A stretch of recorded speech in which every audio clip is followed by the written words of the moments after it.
Please kindly click on the red subscribe button below this video and subscribe to our YouTube channel. Thanks, God bless you as you do this.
Thank you so much. Thank you so much. We are very excited to be here today. I can see we are very excited to be here today. Very happy.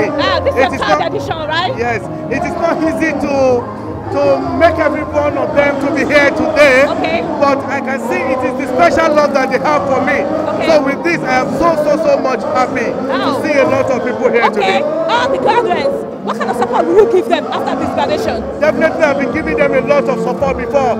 If I didn't support them, they won't be here today. So I still have more to do. Oh, you have more to do? Yes. Can you give me one of the main points, sir? To push them more. To make people to see them more than this. Oh, that is it. Oh, what about the upcoming ones, sir? Upcoming ones, they're all upcoming ones. Okay. Okay? So I have the mind to project a lot of people. Okay. And that is what they know me for in the industry. Oh. Projecting people, bringing another actors, actresses to the industry entertainment field. And I won't relent on that. I will continue to push them. Bua TV! Anything Bua is fantastic. Bua TV, thank you so much.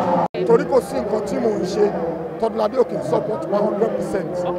Yorùbá dẹ̀ sọ pé tí gbogbo ẹni bá ń jóore orí àṣẹ àtọkùnrin is doing wonderfully well ó ṣe dáadáa àwa náà dẹ̀ gbọ́dọ̀ dúró kó ṣe dáadáa. Kí ni contribution yìí lórí àwọn graduates àwọn tó ṣe tán yìí?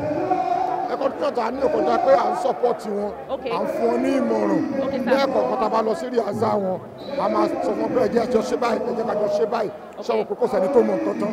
Bẹ́ẹ̀ni so nísìnyí báyìí bó ṣe ti ṣe tán yìí tó ti kọ́ iṣẹ́ yìí kí lẹ máa fi ràn wọ́n lọ́wọ́ yàtọ̀ sí pé bóyá ń fàdúrà ràn wọ́n lọ́wọ́. Wọ́n máa wáṣẹ́ fúnra wọn ni. Tí a bá jẹ́ yunifásitì ó máa wáṣẹ́ lọ ni. Wọ́n máa wáṣẹ́ lọ ṣùgbọ́n pàtó ká wọ́n ti fún yàn dàtọ́ bá wáṣẹ́ dọ̀dọ̀ wa táwọn náà bá dẹ̀ rí pé iṣẹ́ kan wà tí wọ́n lè ṣe á máa pè wọ́n ṣùgbọ́n tá a bá ṣe yáàlá o ká ṣe yáàyà sí. Ṣé mo pé èrò pọ̀ nínú iṣẹ́ yìí ṣe sọ pé nínú ọkàn yín níbì kan ẹ máa ní time láti máa pè wọ́n.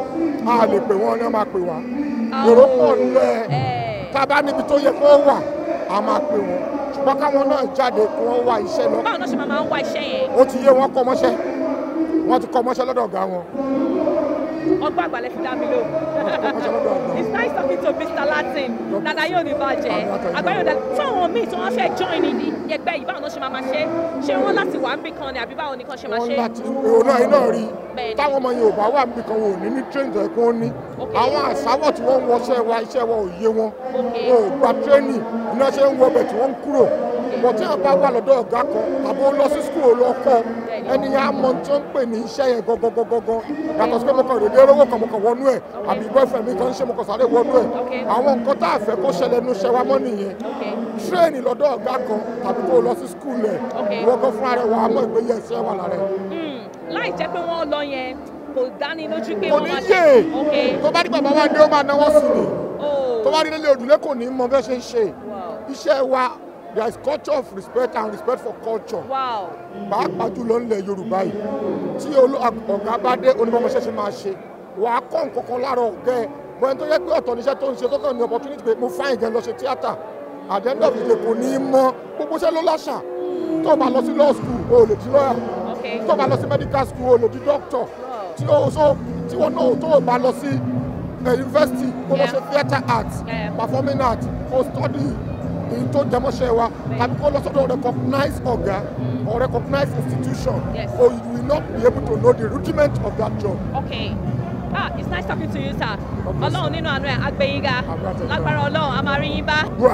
Tó bá ṣe gbà àwọn explode gbà gbogbo ayé ló máa wò ó. Gwa TV tẹlifíṣàn tó dáa ni ẹ máa wò ó.